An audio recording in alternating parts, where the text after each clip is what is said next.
Belum mulai memang ini ya. Belum. Ya, saya khawatir gangguan audio ternyata belum memang ya. Iya, belum.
Baik, suara saya sudah terdengar Ibu Bapak?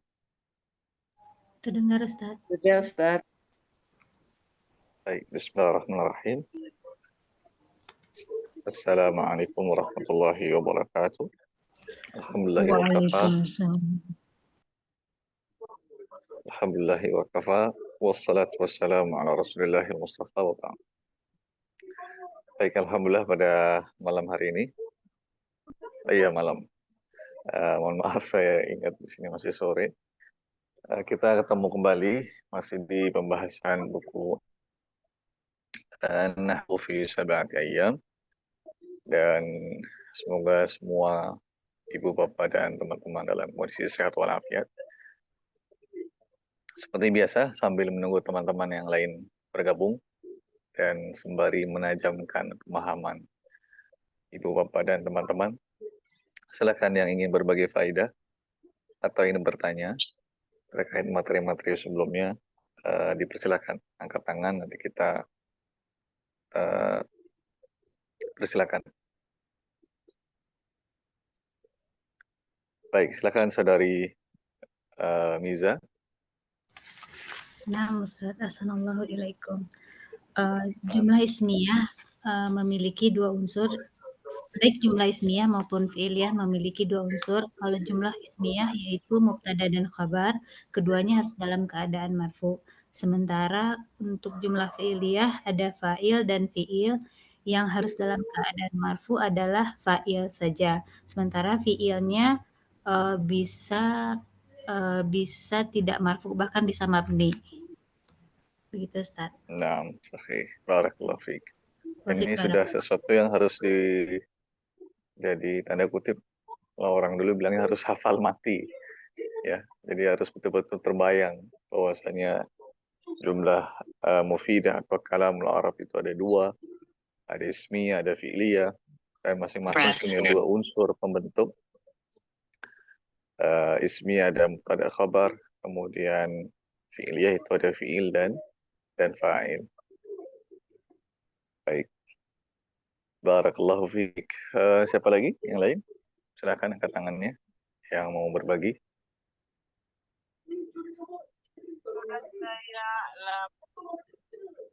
Silakan Pak Andri. Naam, ahsanallahu ilaikum Ustaz. Amin. Dalam jenis-jenis isim yang mansub diterangkan antara lain adalah al-hal dan at-tamyiz. Nah, al-hal dan tamyiz ini memiliki persamaan dan perbedaan. Kalau persamaannya dia sama-sama mansub dan bisa masuk dalam kedua al-jumlatul mufidah, baik al-jumlatul ismiyah atau al-jumlatul fi'aliyah. Kemudian perbedaannya kalau al-hal dia menjelaskan kondisi atau bentuk fiil dalam perbuatan tersebut atau fiilnya. Sedangkan tamyiz adalah dia menjadi pembeda atau penjelas terhadap suatu perbuatan yang dikerjakan oleh fa'ilnya. Nah, sahih. Barakallahu fiik. Jadi di antara pembahasan al-asma'ul mansubah itu adalah al-hal dan juga at-tamyiz. Dan itu dibahas dalam satu pelajaran oleh penulis. Tentu ada aujuh al-ittifaq, ada aujuh al-ikhtilaf. Ada sisi kesamaan dan ada sisi perbedaan.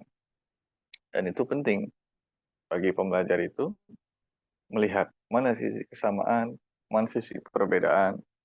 Ya, jadi menimbang sesuatu dengan rasio, melakukan komparasi, dan itu akan memudahkan seseorang dalam memahami pelajaran. Dan sisi kesamaannya betul ya, bahwasanya keduanya sama-sama mansub, di dalam rumpun yang sama, dalam keluarga yang sama itu mansub. Sisi perbedaannya yang paling fundamental adalah fungsinya.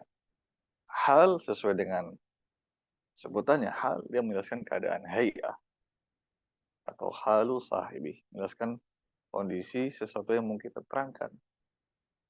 Nah, di contoh yang diterangkan di buku itu menjelaskan bagaimana kondisi si Zaid ketika dia datang itu bagaimana. Jadi butuh keterangan tambahan. Kemudian kalau tamyiz sesuai namanya pula, tamyiz itu secara bahasa dia pembeda. Dan juga bisa artinya sebagai penjelas. Ya, penjelas karena memang dia didatangkan untuk menjelaskan sesuatu yang belum jelas. Makanya harus ada penjelas. Baik. Siapa lagi yang lain?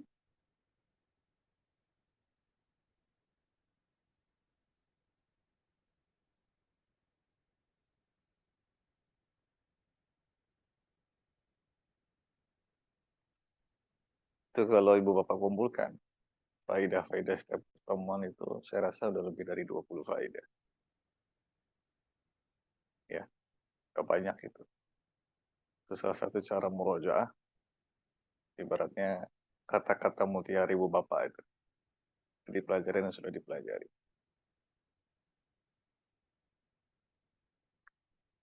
Silakan, masih ada lagi yang mau menyampaikan atau mau bertanya atau mau ngasih contoh kalimat juga boleh. Jadi faedah itu nggak terbatas hanya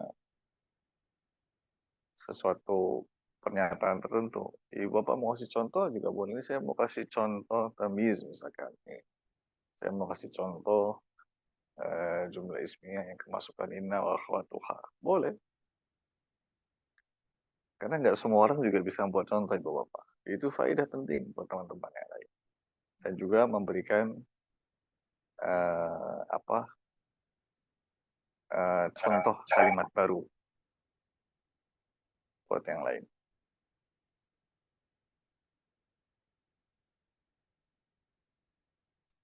Saya dulu pernah ketemu orang dia belajar, itu setiap ada kesempatan memberikan faedah, itu seringnya ngasih kalimat, contoh-contoh kalimat. Ya, saya dikasih contoh nih, saya punya contoh begini, saya punya contoh seperti ini, seperti itu. Jadi hampir di setiap pelajaran didatangkan contoh. Dan begitu sampai akhir pelajaran itu Masya Allah. Jadi contohnya beragam. Tidak hanya di buku, tapi juga dari yang bersangkutan. Karena nggak semua orang juga bisa membuat contoh Ibu Bapak. Ya, jadi setelah kita tahu pengertian, paham penjelasannya seperti apa dari pelajaran yang dipelajari, hal penting yang lainnya adalah bisa memahami contoh dan membuat contoh lain.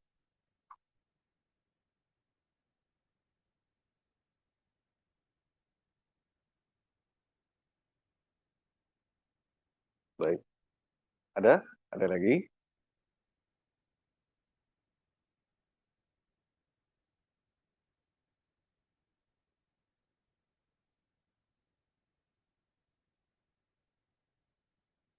Baik, kalau sudah saya mau tanya sedikit.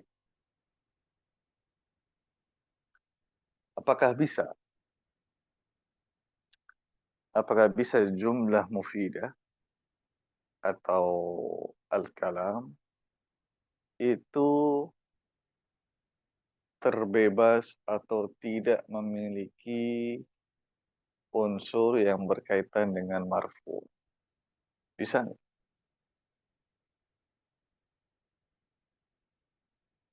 Yang mau jawab angkat tangan. Saya ulangi pertanyaannya.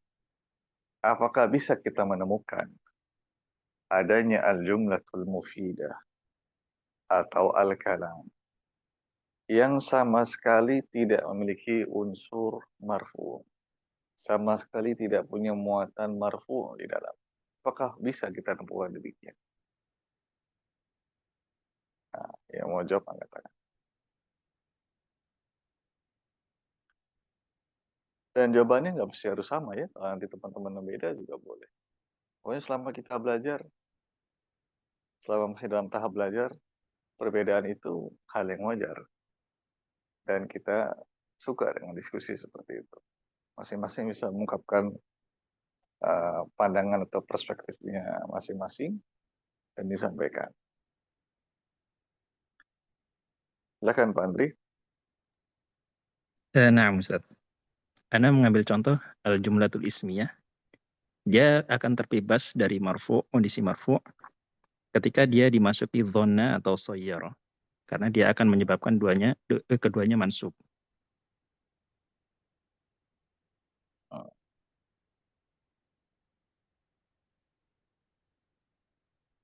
Baik, barakallahu fiik. Wafikum barak. Baik. Yang lain ada? Mau menjawab?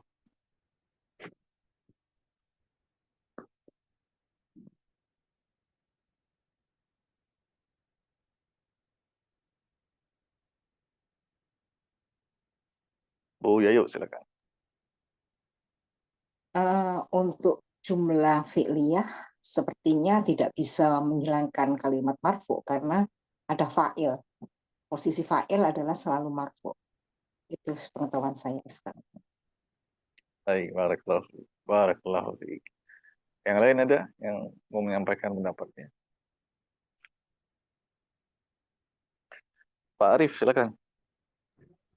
Nah, kalau menurut Anda itu tidak ada Ustaz, karena jumlah mufidah itu terdiri dari mubtada khobar, dan mubtada khobar itu dasarnya itu marfu Ustaz. Sama seperti fi'il fa'il juga dasarnya itu dari marfu. Barakallahu Baik, barakallahu fiik. Nah, ada lagi yang lain yang mau menjawab? Nyampaikan pendapatnya.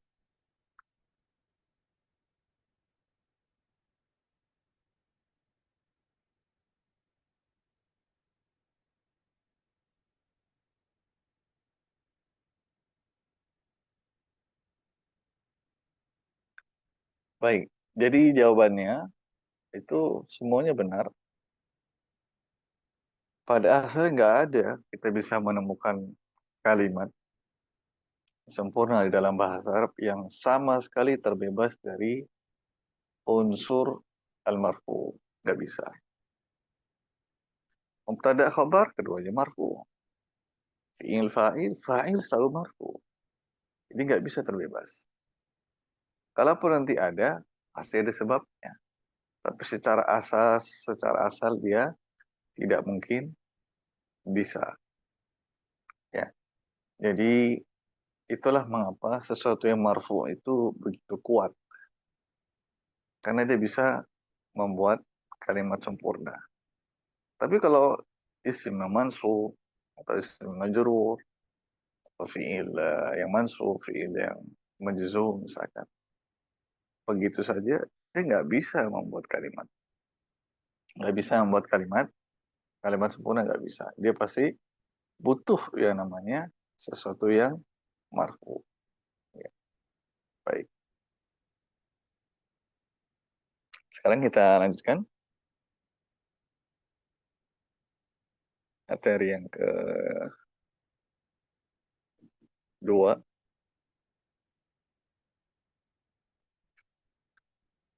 yaitu al-mustatsna bi'illah. Karena saya mau tanya, ada yang sudah pernah belajar ini belum? Al-mustatsna. Baik paham, ataupun belum paham, ataupun pernah dengar aja istilahnya. Yang sudah coba angkat tangan.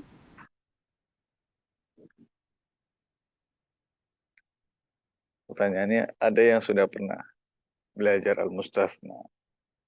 Baik paham atau belum? Nggak usah takut ditanya Bapak. Saya nggak akan tanya banyak. Ya, nanti saya nggak akan tanya. Nanti kan saya kasih kesempatan bagi yang mau menyampaikan. Ya, kadang-kadang saya pernah ketemu, saya nggak mau angkat tangan apa. Kalau saya angkat tangan pasti nanti saya tanya. Nggak, saya nggak akan tanya. Saya akan kasih kesempatan bagi yang mau. Saya cuma ingin tahu aja. Nah ini sudah ada 7 orang ya. Jadi sudah pernah belajar baik paham semuanya atau paham sebagian ataupun pernah mendengar. Nah sekarang pertanyaan selanjutnya. Yang mau jawab silahkan. Sekarang turunkan dulu semua tangannya. Kita ke soal berikutnya. Sepanjang yang Ibu Bapak pelajari Al-Mustatsna, ini pelajaran mudah atau mudah sekali? Atau tidak keduanya? Nah, yang mau jawab silahkan angkat tangan.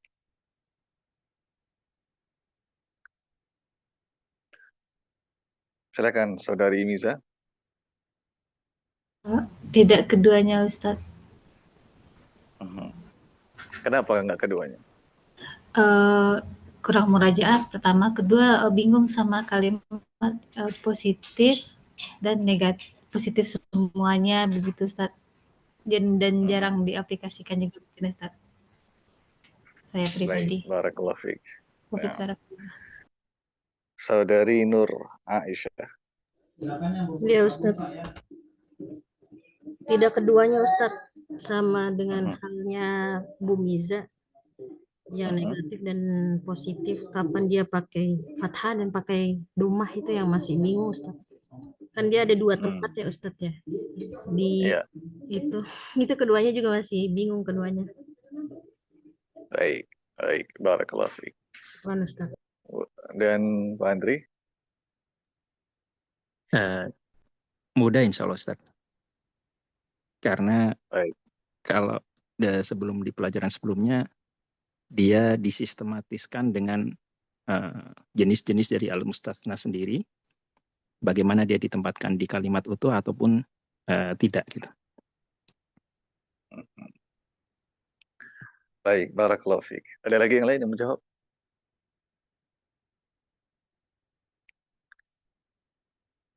Nah, jadi kenapa kita tanya pertanyaan ini? Karena pelajaran al-mansubat itu ada banyak. Ada banyak sekali. Dan masing-masing punya ceritanya sendiri-sendiri. Dan mungkin yang punya banyak cerita itu adalah al-mustatsna bi'illah. Ya. Dan al-mustatsna bi'illah itu juga salah satu pembahasan yang cukup menguras pikiran orang yang belajar. Dan betul tadi, mungkin sebagian itu akan banyak berinteraksi dengan ini negatif, positif, positif, negatif, dan segala macam lah. Apa yang terjadi. Kemudian fathah atau dhamma dan lain sebagainya.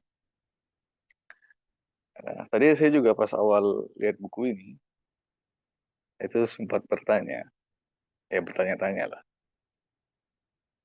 Ini kenapa beliau datangkan pembahasan ini buat pemula? Mengingat banyak studi-studi yang kita temukan itu kurang bersahabat lah dengan pembahasan ini buat pemula. Tapi kita lihatlah, ya, nanti kita sampaikan dan nanti biarkan ibu bapak yang menilai beliau mendatangkan pembahasan ini di buku beliau ini. Ada yang mau ikut membaca pelajaran kali ini dari yang perempuan atau yang putri? Kalau ada silakan angkat tangannya.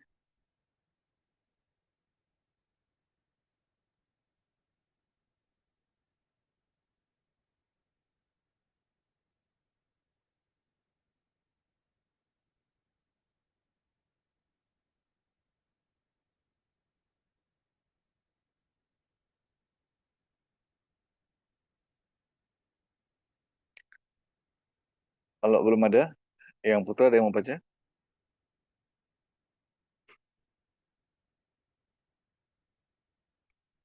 Silakan Pak Andri. Nah, Ustaz. Thanian, yang mulai thanian ya Ustaz? Tahu? Iya. Al-mustatsna Nah. bi'illah. Nah. Thanian, al-mustatsna bi'illah. Yumkinu أن أخلص لك هذا الباب في ثلاثة أمور. Baik, cukup. Nah. Jadi, thanian, bagian kedua dari pembahasan al-asma'ul mansubah yang beliau paparkan di buku beliau adalah al-mustatsna bi'illah. Tapi perlu diketahui ya, al-asma'ul mansubah itu ada banyak sekali, banyak. Ada yang katakan 14, ada yang 15, ada yang 19, ada yang sekian, itu hitungannya ini tanda kutip fluktuatif, udah naik kadang turunnya tergantung dari perspektif masing-masing. Cuma intinya pembahasannya paling banyak. Kalau ibu bapak melihat atau kita bandingkan antara al-asma'ul marfu'ah dengan al-asma'ul mansubah, kemudian al-asma'ul majrurah, itu yang paling sedikit pembahasannya adalah al-asma'ul majrurah. Isim yang majrur itu paling sedikit.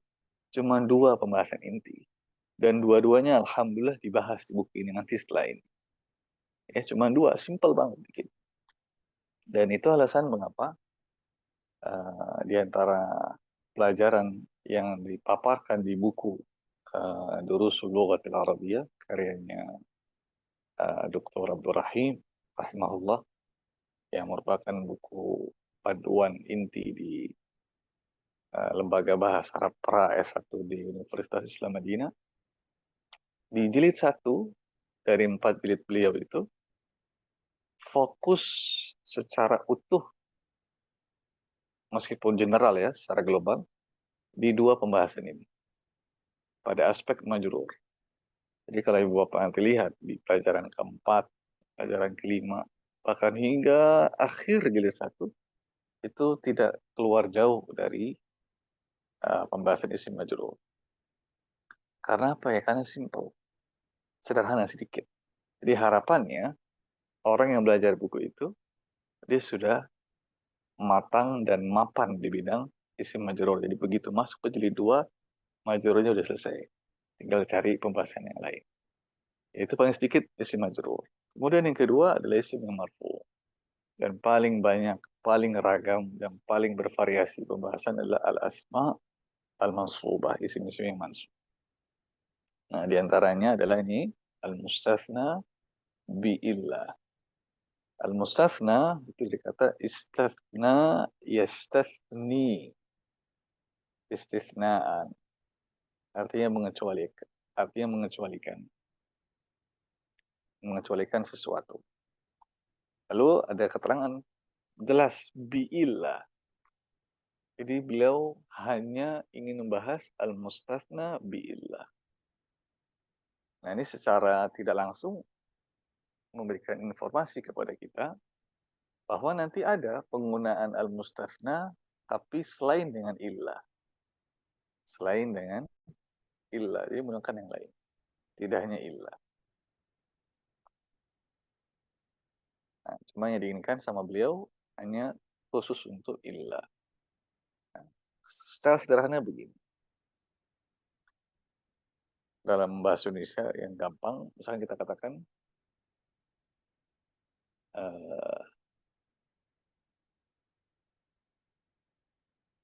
semua semua murid itu lulus kecuali Muhammad. Lihat, semua murid lulus kecuali Muhammad. Jadi Muhammad itu dikeluarkan dari hukum sebelumnya. Ya, dikeluarkan dari hukum sebelumnya. Jadi kalau ditanya, apakah semua lulus? Enggak. Ada yang enggak lulus, ada yang tertinggal. Siapa? Muhammad ini. Ya, seperti itu. Jadi itu maksud secara sederhana al-mustathna bi'illah. Beliau katakan, hafizahullah, yumkinu an ulakhisa laka hadzal baba fi thalathati umur. Memungkinkan saya itu untuk ulakhis, meringkas. Ya. Dan orang zaman sekarang khususnya senang ini semuanya ringkas-ringkas. Ya.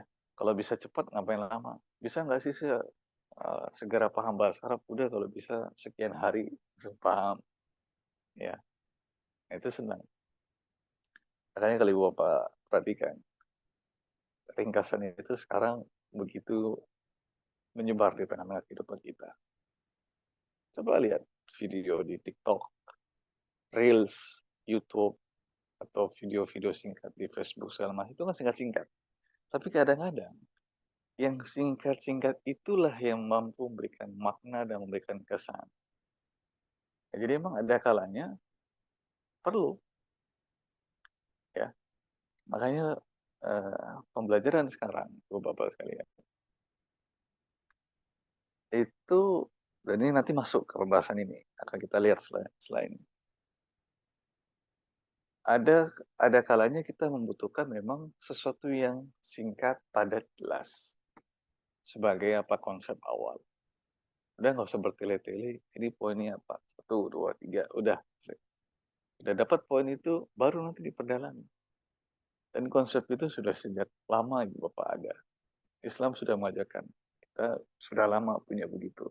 Makanya bisa kita lihat buku-buku itu dari yang dasar, yang simple, ringkas, sampai yang tebal-tebal. Ya, dan konsep itu ada dalam dunia pembelajaran. Jadi beliau mau meringkas buat kita dalam 3 hal saja. Lihat, ringkas cuma 3 poin. Nanti kita lihat ringkasan beliau. Baik, silakan Pak dibaca. نعم. الأمر الأول أن إلا إذا جاءت بين طرفي الجملة لم يكن لها أثر، كما تقول ما زيد إلا كريم وما جاء إلا زيد، فكريم في الجملة الأولى خبر، وزيد في الجملة الثانية فاعل. Terus bawahnya وي... baca. ويسمى هذا الأسلوب الاستثناء الناقص لأن ما قبل إلا ليس جملة تامة. Baik. Di poin pertama dari ringkasan beliau. Ini kita baca ringkasan beliau ya. Dan ini salah satu sisi tawadhu'nya beliau. Ini karya beliau tapi pasti masih menggunakan diksi-diksi yang seperti itu. Bahkan secara keilmuan guru besar itu udah luar biasa. Tapi beliau masih menggunakan diksi seperti itu. Ya. Dan kita lihat sekarang ringkasan beliau yang pertama. Al-amrul awwal anna illa idza ja'at baina tarafail jumlah. Nah ini. Baina tarafail jumlah. Kondisi pertama, illa itu berada di tengah-tengah kalimat. Berada di tengah-tengah kalimat. Alias apa? Dia bagian dari kalimat tersebut. Secara sederhana. Nah, kalau demikian, apa yang terjadi?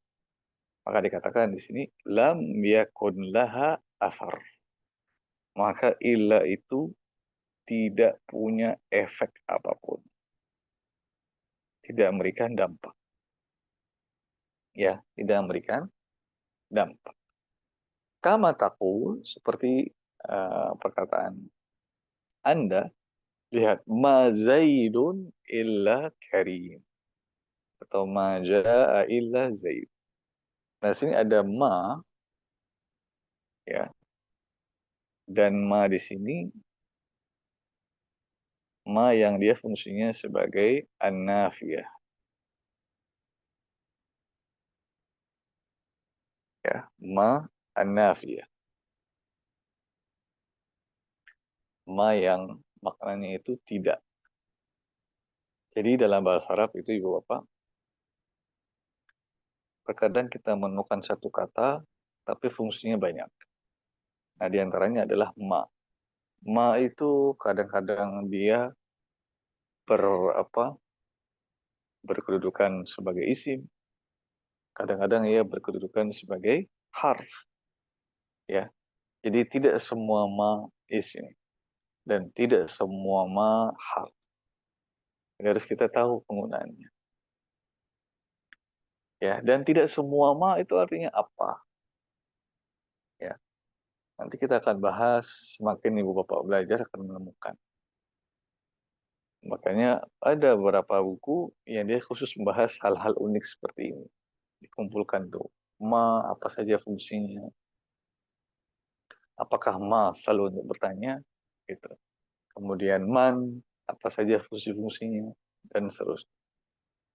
Jadi ma di sini, dia itu an-nafiyah.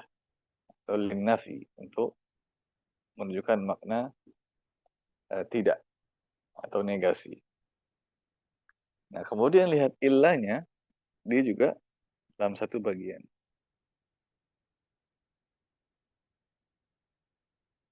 Sekarang saya tanya Ibu Bapak. Jadi kita punya dua buah kalimat ya. Yang pertama, ma zaidun illa karim. Yang kedua, ma ja'a illa zaid. Ini kira-kira beda dua kalimat. Ini apa yang kanan, apa yang kiri, apa kira-kira Ibu?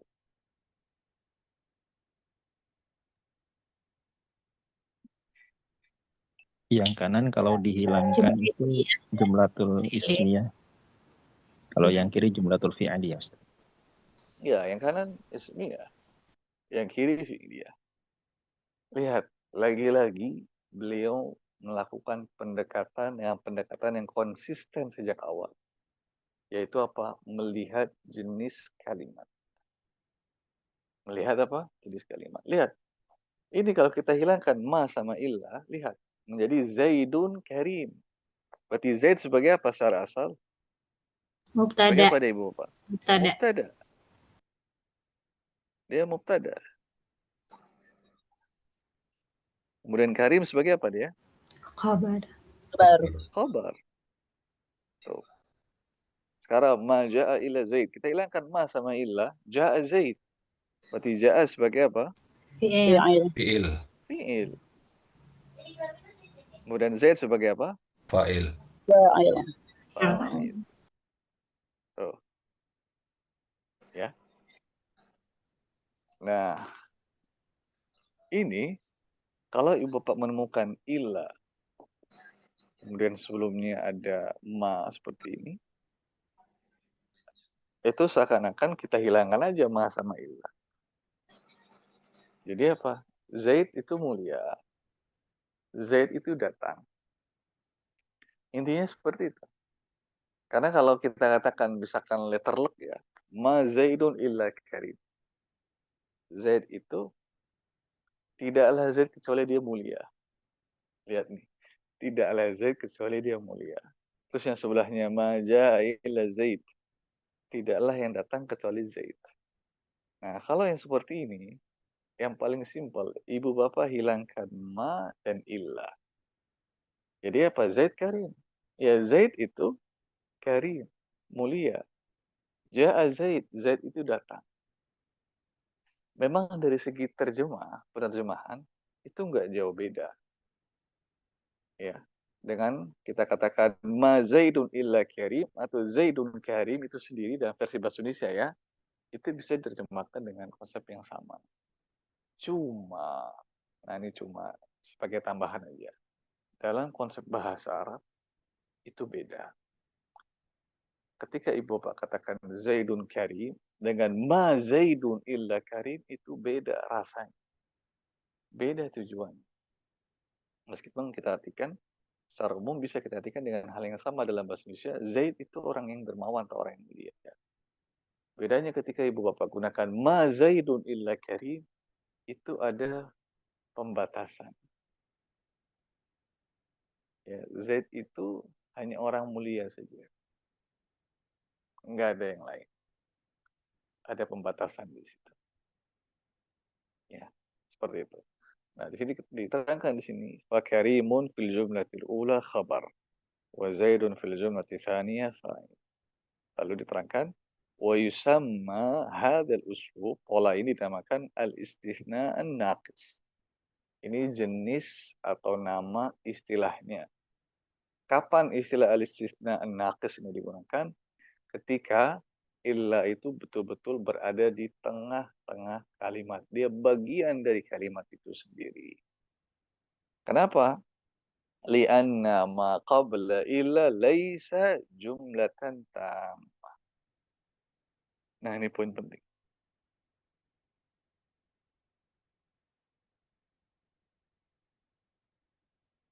Karena sebelum illa itu belum menjadi kalimat sempurna. Coba Ibu Bapak lihat ini. Ma Zaidun illa karim. Lihat kata sebelum illa. Itu ma Zaidun. Ma Zaid. Ini sudah jadi kalimat sempurna belum Ibu Bapak? Sudah jadi jumlah mufidah belum ini? Belum. Belum. Sekarang sebelahnya ma ja'a illa Zaid. Lalu ma ja'a saja. Sudah sempurna belum? Belum. Belum. Belum. Inilah yang dimaksud illa terletak di antara apa kalimat baina tarafai al-jumlah.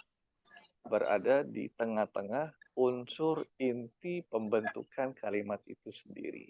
Berada di antara fi'il fa'il, berada di antara mubtada dan khabar taraf. Ya, unsur atau rukun kalimat. Jadi itulah yang menyebabkan. Jadi gampangnya apa? Coba Ibu Bapak lihat sebelum illa. Kalau sebelum illa itu kalimat yang nggak sempurna, nah berarti dia masuk ke konsep yang ini. Ya, ini poin yang pertama. Sekarang poin yang kedua. Silakan dibaca, Pak. Nah, al-amru tsani anna illa idza ja'at ba'da ihdal jumlatain intasaba al-ismu ba'daha kama taqul al-qawmu kurama'u illa zaidan wa ja'a al-qawmu illa zaidan. Baik. Terus yang kedua, al-amru tsani. Nah, lihat sekarang. Anna illa idza ja'at ba'da ihdal jumlatain. Apa yang dimaksud dengan al-jumlatain, Ibu Bapak? Ismiyah dan fi'liyah. Ismiyah dan Ya, fi'liyah. fi'liyah dan Ya, ismiyah. sahih. Ismiyah dan fi'liyah. Nah, sekarang illa itu terletak setelah jumlah ismiyah atau terletak setelah jumlah fi'liyah. Berarti kalau kita sebutkan jumlah ismiyah dan jumlah fi'liyah, itu berarti sudah kalimat sempurna atau belum, Ibu Bapak? Sudah. Sudah. Karena kita tidak berhak mengatakan jumlah ismiyah atau jumlah fi'liyah kecuali kalau itu sudah sempurna, sudah bisa dipahami. Jadi kalau misalnya kalimatnya belum bisa dipahami, nggak boleh Ibu Bapak katakan. Misalkan kayak tadi nih, ma zaidun, kita katakan ini jumlah ismiyah. Nggak bisa. Kenapa? Karena belum sempurna, belum bisa dipahami dengan baik kalimatnya. Jadi seseorang itu bisa mengatakan dia jumlah ismiyah atau jumlah fi'liyah ketika memang betul-betul kalimat itu sudah bisa dipahami dengan baik. Ini nggak boleh sembarangan menyematkan istilah. Harus betul-betul diperhatikan dengan baik. Nah, di poin nomor 2, ilah itu datang atau terletak setelah kalimatnya itu sudah sempurna. Entah dia sebagai ismiyah atau dia sebagai fi'liyah. Nah, kalau demikian, apa yang terjadi? Ternyata apa? Intasabal ismu ba'daha. Maka isim yang setelah ilah itu akan menjadi mansub. Ya, akan menjadi mansub. Sekarang lihat. Al-qawmu qurama'u illa zaidan. Ja'al qawmu illa zaidan. Sekarang lihat. Al-qawm qurama. Qurama itu bentuk jamak dari karim. Ya, kita lihat sekarang si illa ini.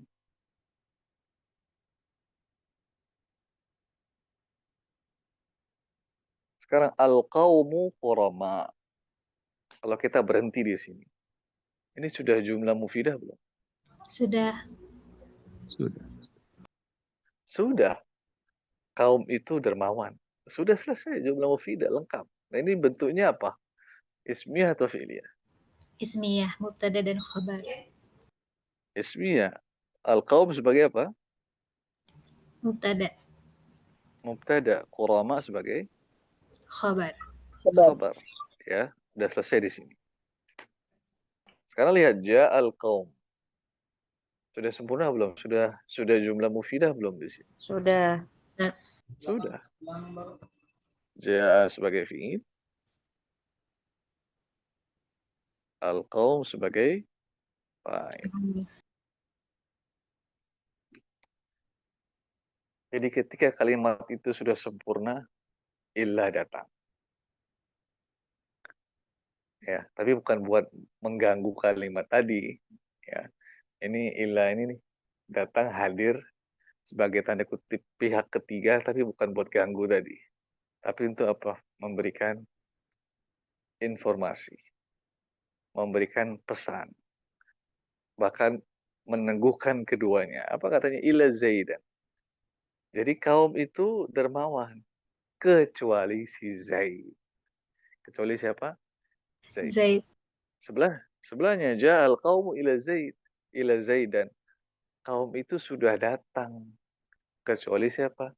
Zaid. Ya, jadi lihat di sini. Maka Zaidan inilah dinamakan dengan al-mustasna bi'illah. Ini Zaid. Inilah al-mustasna bi'illah. Dia mansub. Zaidan. Dan lihat di sini mansub Zaidan. Tuh. Zaidan. Ya, ini yang kedua. Jadi apakah semua kaum itu dermawan? Enggak, Zaid enggak dermawan. Jadi hukum, lihat hukum sebelum illah dan sesudah illah sama apa beda Ibu Bapak? Berbeda. Berbeda. Beda. Pasti beda. Itulah fungsinya kita gunakan al-mustasna. Kan kita mau mengecualikan. Jadi itu yang harus kita bayangkan ketika membahas ini. Ya, di poin yang kedua dan nanti di poin yang ketiga. Kalau poin pertama udah nggak terlalu kelihatan. Di poin kedua sama poin ketiga tidak. Di hukum setelah ilah dan sebelum ilah itu beda. Sebelumnya datang, ini hukumnya datang nih. Al-qaumu kaum itu dermawan, hukumnya dermawan. Setelah ilah nggak dermawan. Ja'al kaumnya udah datang, hukumnya sudah apa? Datang dia. Tapi setelah ilah dia nggak datang. Ya, jadi sebelum ilah dan sesudah ilah itu dia berbeda. Baik. Sekarang terakhir al-amr tsalits.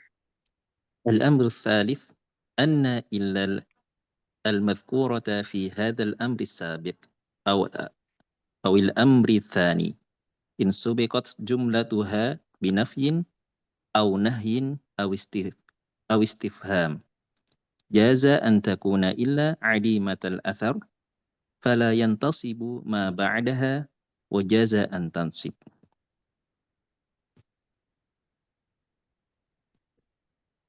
Nah, sekarang taqul tadi dibaca sampai ini, sampai habis dulu. تقول ما جاء القوم إلا زيد أو ما جاء القوم إلا زيدا ويسمى هذا الأسلوب في الجملة ويسمى هذا الأسلوب في الحالتين الثانية والثالثة الاستثناء التامة لأن الجملة تامة قبل إلا. Baik. Sekarang ringkasan beliau yang ketiga dan itu penutup. Anna illa al-madhkurata fi hadzal amri as-sabiqil amri tsani. Jadi poinnya illa itu secara konsep dia seperti poin nomor 2. Alias apa? Terletak setelah kalimat sempurna. Setelah jumlatun mufidah. Baik itu jumlah ismiyah ataupun jumlah fi'liyah. Jadi ini sisi kesamaan antara poin yang kedua dan poin yang ketiga. Jadi poin yang kedua dan poin ketiga sama-sama illa terletak setelah jumlatun mufidah. Sudah terletak setelah kalimat sempurna. Baik dia ismiyah ataupun fi'liyah. Nah ini sisi kesamaan. Lalu apa bedanya? Dan pasti harus beda. Karena kalau sama ngapain dijadikan dipisah. Jadi dipisah nomornya karena ada perbedaan itu pasti. Ya, jadi bilangan itu pasti salah satu tujuannya ya ada perbedaan. Anwa'ul kalimah, macam-macam kata apa? 1 isim, 2 fi'il, 3 harf. Ini pasti ada bedanya, maka dipisah satu. Ya. Anwa'ul jumlah, macam-macam kalimat. Ada berapa? 2. Karena ada bedanya. Ismiyah apa, fi'liyah apa. Jadi sesuatu yang ada perbedaan ya dibedakan, tidak dijadikan satu. Ya makanya kenapa ada kelas pemula, kelas menengah, kelas lanjutan, kelas mahir dan seterusnya. Karena itu penting mengelompokkan masing-masing itu sesuai kelompoknya penting. Masuk dalam hal belajar. Nah, bedanya lihat di sini. In subiqat jumlatuha binafin au nahyin au istifham. Bedanya kalimat sempurnanya itu ada salah satu dari 3 partikel ini. Ada salah satu dari 3 unsur ini. Apa? Nanti bisa jadi kalimat sempurnanya itu didahului oleh nafyun. Nafyun itu kata yang menunjukkan makna negasi, nafi. Ya contohnya tadi ada ma, ya. Atau yang kedua didahului oleh nahyun, larangan. Ada makna yang menunjukkan larangan. Dan yang ketiga bisa jadi didahului oleh istifham, yaitu pertanyaan. Ya, cuma kita nggak akan bahas tiga-tiganya.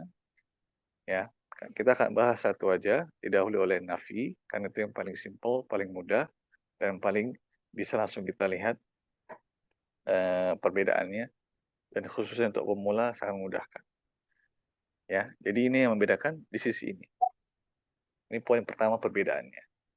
Jadi nanti kalimat sempurnanya itu pasti didahului oleh salah satu di antara tiga ini. Kalau dia nggak didahului salah satu di antara tiga ini, maka masuknya poin yang nomor 2. Ini poin yang nomor 2 itu tanda kutip dia bersih dari apapun. Utuh dia. Kalimat sempurna biasa saja. Tapi kalau yang poin nomor 3, lihat sebelum kalimat sempurna itu pasti ada nafi atau ada nahi atau ada istifham. Pasti harus ada di poin nomor 3. Nah, lalu apa yang terjadi? Dikatakan di sini, jaza an takuna illa adimatal athar.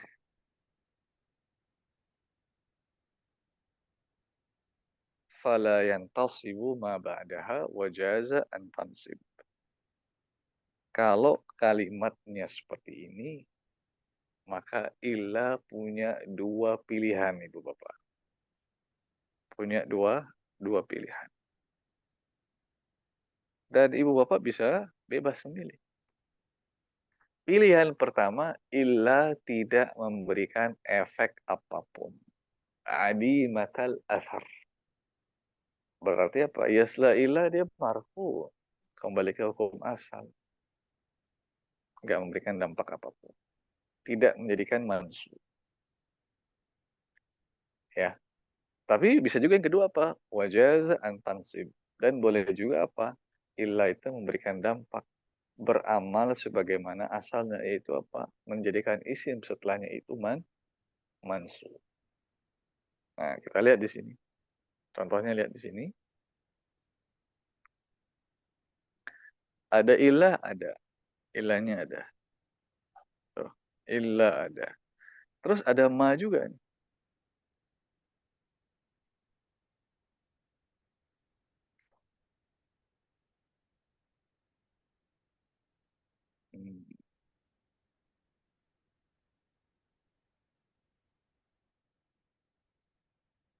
Bentar ya Bapak.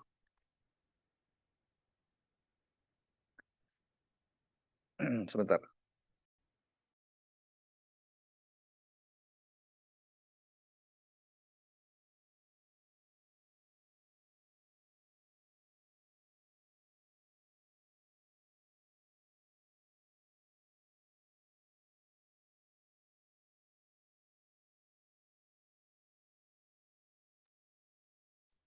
Coba Ibu Bapak perhatikan.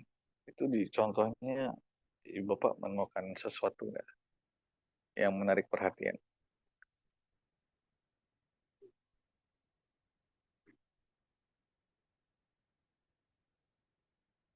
Maja'al qawmu ila zaidun. Maja'al qawmu ila zaidan. Ada yang terbayang sesuatu nggak? Harokat akhir setelah ilah berubah. Iya, sahih. Lihat di sini.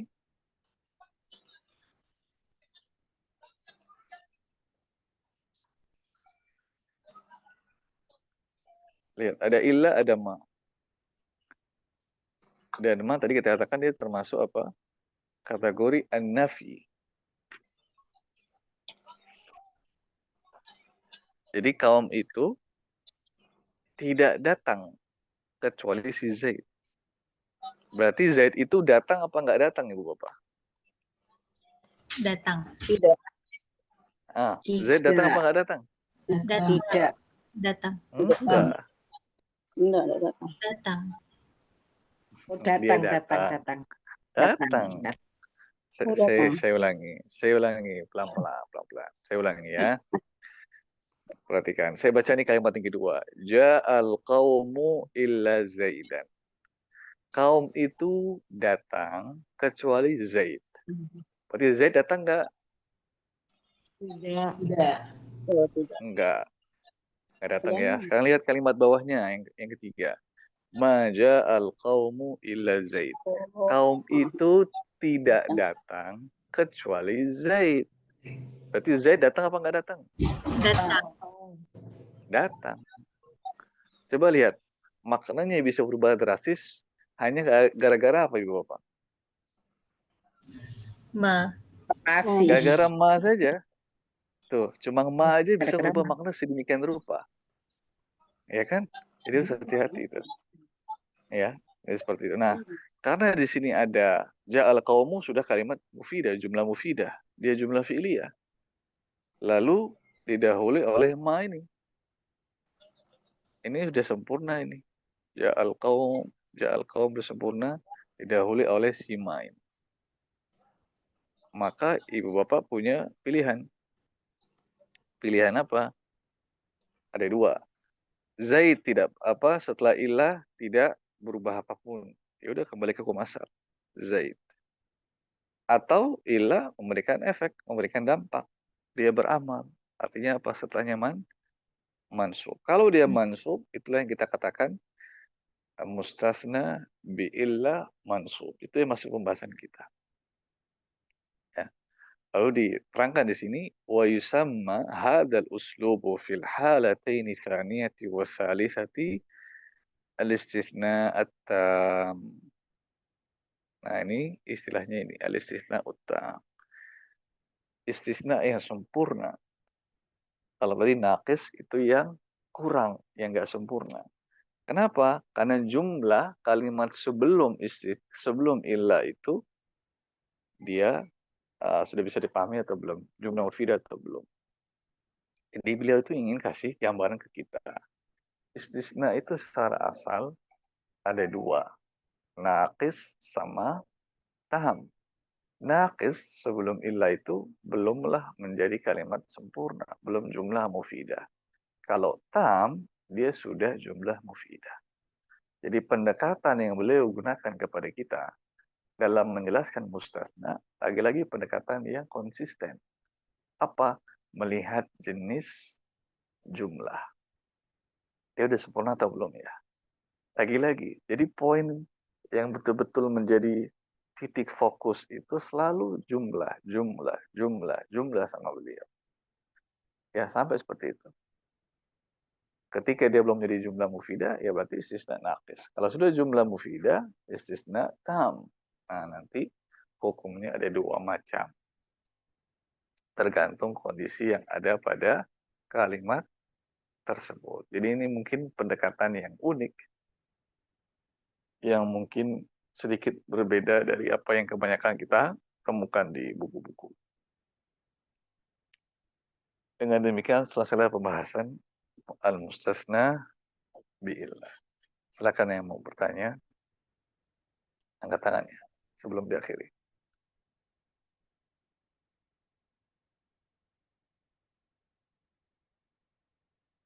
Silakan Saudari Asniati.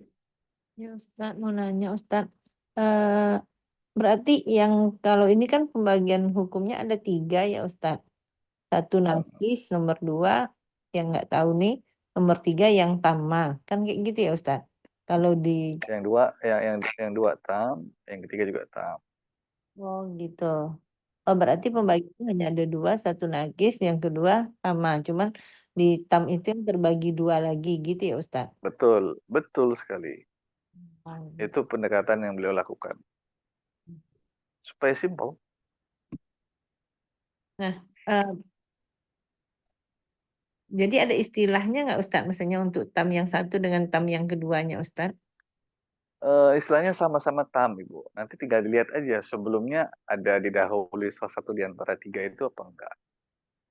Ini sebenarnya ada istilah khusus itu ada. Cuma beliau nggak mau masuk di hal tersebut. Kenapa? Karena memang tujuannya ini buat pemula, kasih pengantar. Jadi dia nggak terlalu banyak yang dikenal istilah ini A, B, C, D gitu. Enggak. Beliau cuma ingin fokus begini aja udah. Konsepnya seperti itu. Dan nanti ada yang namanya taman fi tabuja dan seterusnya itu ada. Cuma beliau nggak mau sampai ke sana. Cuma kasih isyarat-isyarat aja.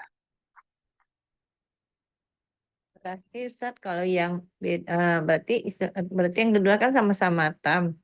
Nah, tinggal nanti apakah dia didahului oleh nafi yang 3 itu Nahi, atau nahi atau istifham.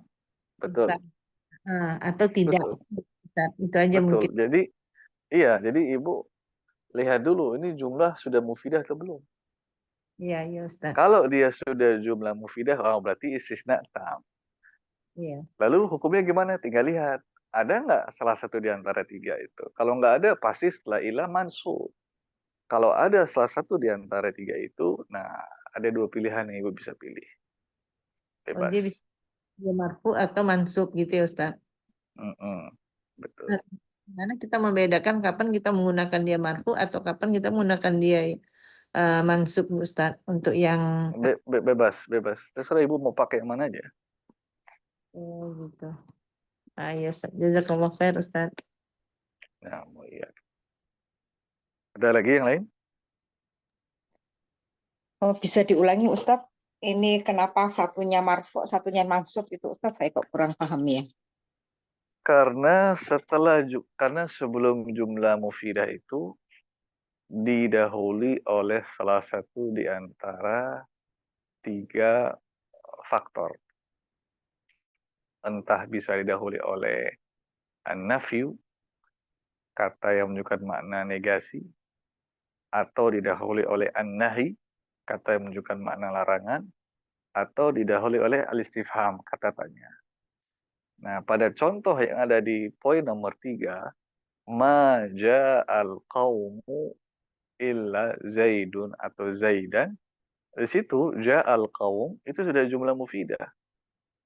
Sudah bisa dipahami dengan baik.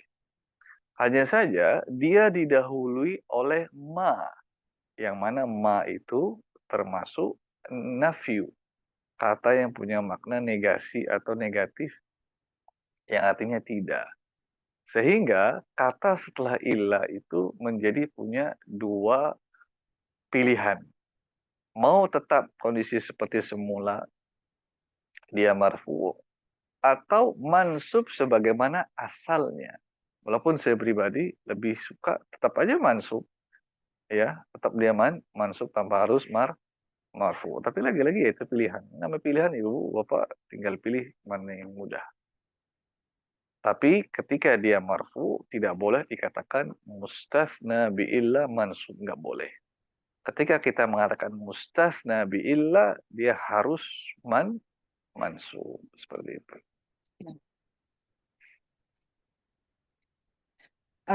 Ada pengaruh ke artinya Ustadz? Nggak ada, Bu. Nggak ada. Tidak ada pengaruhnya? Nggak ada. Itu sama-sama artinya kaum itu nggak ada yang datang kecuali Zaid. Sama. Baik Zaidan ataupun Zaidan artinya ya itu juga. Itu Ustadz. Terima kasih Ustadz. Ada lagi yang lain?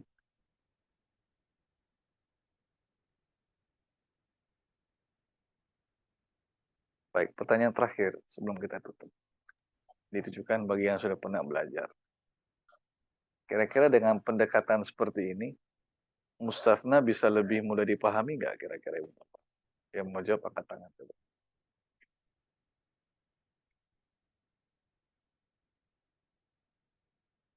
Dengan pendekatan seperti ini ya, alias apa? Ibu Bapak lihat itu kondisi jumlah. Jadi bukan lagi melulu seputar ini, begini, ini, begitu. Silakan Saudari Nur Aisyah. Iya Ustadz, lebih paham dengan metode yang seperti ini Ustadz. Jadi bisa membedakan kapan kita pakai negatifnya dan kapan jadi positifnya gitu ya Ustadz ya. Kurang lebihnya seperti itu. Cuma memang yang ketiga bagian yang istisna yang tamma ini yang masih agak bingung tuh antara marfu dan mansubnya itu yang masih agak bingungnya itu sedikit-sedikitnya. Karena harus memilih salah satu yang mana. Padahal kan sama-sama ya Ustadz ya. pakai majaa zaidun illa majaa qaumun illa zaidun, majaa qaumun illa zaidan. Kan seharusnya tinggal milih gitu kan. Cuma kok Iya, kayak ragu gitu Ustaz. Kayak jangan ragu, itu semuanya dua-duanya benar. Nggak iya. boleh disalahkan. Itu tinggal pilih aja. Ya baik Ustaz.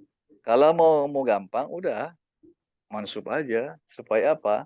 Poin nomor 2 sama poin nomor 3 sama. Jadi setiap ada istisna utam, setiap ilah itu tertak setelah jumlah mufidah, udah dibuat mansub aja supaya gampang. Insya Allah nggak akan salah.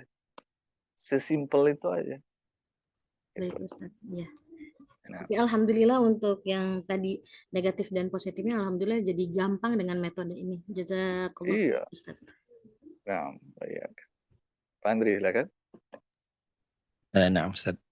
Kalau sebelumnya pendekatannya dengan didefinisikan dengan tam ataupun nakis di kitab yang lain. Nah, dengan pendekatan jumlah ini kita lebih mudah menganalisis kalau kita tetapkan posisi ilah itu ada di tengah, maka kita lihat di depannya. Apakah itu kalimat sempurna ketika ada ilah ataupun dia belum. Maka dari identifikasi kalimat sebelumnya nakis atau tam, maka kita bisa menentukan hukum isim setelah ilahnya. Jadi lebih mudah dipahami.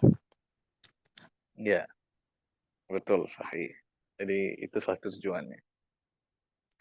Ada lagi yang mau menyampaikan, yang sudah pernah belajar lalu melihat konsep yang beliau paparkan?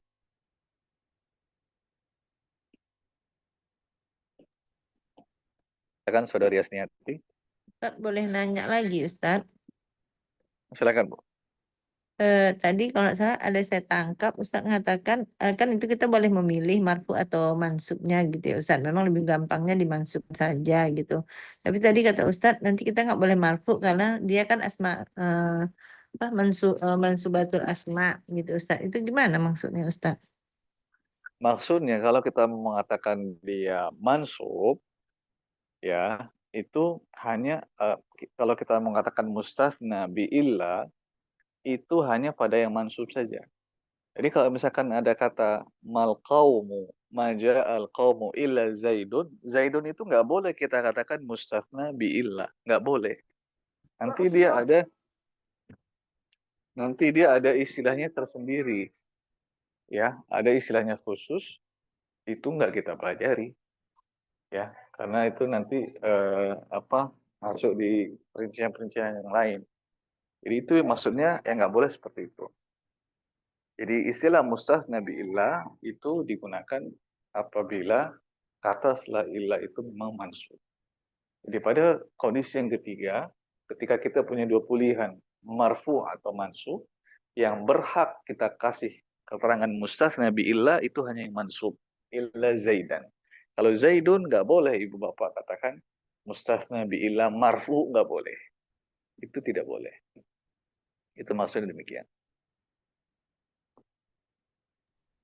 Ada lagi yang lain? Masih belum paham kali Ustaz, maksudnya tapi kalau memang dia nggak boleh, kenapa kita boleh memilih dia marfu atau mansub gitu, atau karena memang ada penjelasan lain lagi itu? Enggak, bukan. Maksudnya tidak boleh itu memberikan keterangannya, Bu. Bukan nggak boleh memilih, milih boleh. Ya sama kan ketika kita lagi membahas misalkan ini macam-macam kata, ada isim, ada fi'il, ada harf. Ada isim, ada fi'il, ada harf. Nah, ada fi'il madin. Nah, fi'il madin ini nggak boleh kita katakan isim. Kenapa ya? Karena fi'il madin terbatas buat itu saja. Sama halnya dengan pembahasan ini, mustasna ini. Yang berhak dikatakan mustasna bi'illah itu hanya yang mansub. Kalau dia tidak mansub, nggak boleh dikatakan mustasna bi'illah. Walaupun boleh milih, boleh milih, nggak ada masalah. Jadi permasalahannya itu nggak ada yang kontradiksi di sini. Hanya menyematkan gelaran mustasna bi'illah itu kepada siapa dia layak dikasih. Bukan kepada yang marfu. Hanya kepada yang mansub. Jadi ibu bapak boleh milih marfu atau mansub. Tapi yang boleh dikasih keterangan mustasna bi'illah hanya yang mansub. Karena kalau nanti yang marfu, istilahnya namanya badal. Ya, istilahnya apa? badal, cuma nanti itu di pembahasan lain ketika bahas lebih detail seputar mustasna. Itu maksud demikian. Ya Ustaz, Baik, itu Bu. benar, Ustaz. Baik. Bu Yayu, silakan. Kedudukannya kalau ila zaidun itu sebagai apa Ustaz? Zaidunnya Tadi ya sebagai sebagai badal dia. Badal. badal, sebagai badal dari al-qaum. Iya, sebagai badal. Oh. Nah, ini saya terpaksa harus ucapkan. Sebenarnya saya nggak mau ucapkan. Ya, karena intisarinya bukan di situ. Cuma kita membedakan aja. Boleh Zaidun, boleh Zaidan. Gitu.